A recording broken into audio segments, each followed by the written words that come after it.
Marketplace is supported by Putnam Investments, celebrating over 70 years of service to financial advisors, their clients, and institutions worldwide.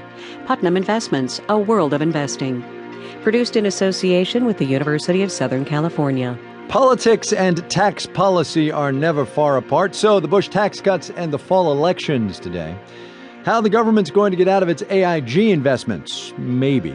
And a good old-fashioned literary magazine. Does it stand a chance in the internet world?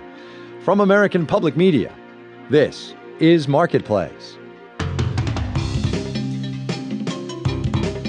Marketplace is supported by the Batten Institute, advancing knowledge about entrepreneurship and innovation at the University of Virginia's Darden School of Business, www.batteninstitute.org. And by Progressive Insurance, with more than 30,000 local independent agents. Information available at progressive.com. From the Frank Stanton Studios in Los Angeles, I'm Kai Ryssdal. It is Tuesday, today the 14th of September. Good to have you here. If you had to pick just two words to sum up election 2010 so far, tax cuts would probably have to be pretty close to the top of that list. Specifically, whether to extend the Bush tax cuts for everybody, that's what the Republicans want, or just for people making less than $250,000 a year, as the White House and a lot of congressional Democrats want. You've probably heard the GOP argument in favor of extending those cuts, that raising taxes on anybody in a recession is going to cut off investment and stall an already stalled labor market. Fair enough as a political bullet point, but how do they know? We sent Marketplace's Jeremy Hobson on the toughest assignment of the day. Those in favor of extending the Bush tax cuts for everyone often cite a research paper from the year 2000. One of the authors is the conservative economist Douglas Holtz-Eakin.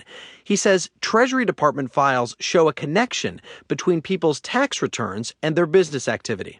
And then you can look at changes in tax rates and the impact those changes had on capital investment.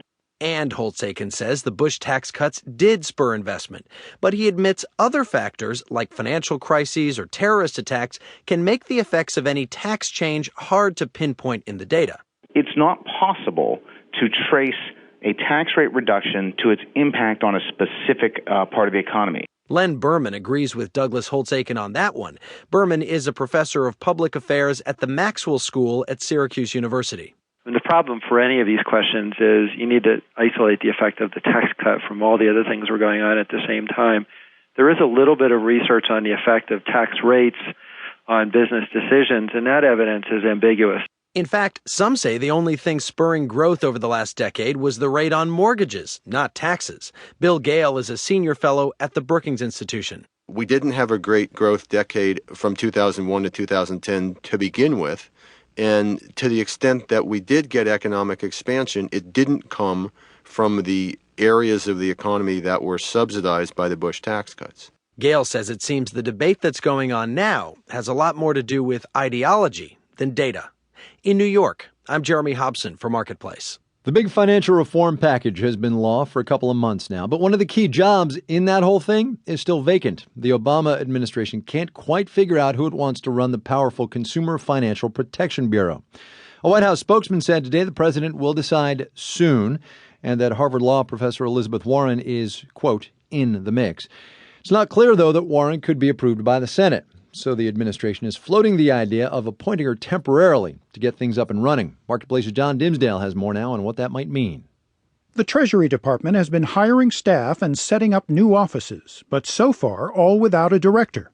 Elizabeth Warren is popular with consumer advocates and unions, but not with some lawmakers or bankers who say she's never worked in their industry and doesn't understand it. John Douglas is a former lawyer for the Federal Deposit Insurance Corporation. He says if Warren is appointed without a Senate say-so, that could undermine financial reform. The risk you run is, do you constantly have senators or others carping at rules or positions that might be taken with the argument that whoever it is that is leading the charge might not have gone through the proper political vetting and approval process? Besides, says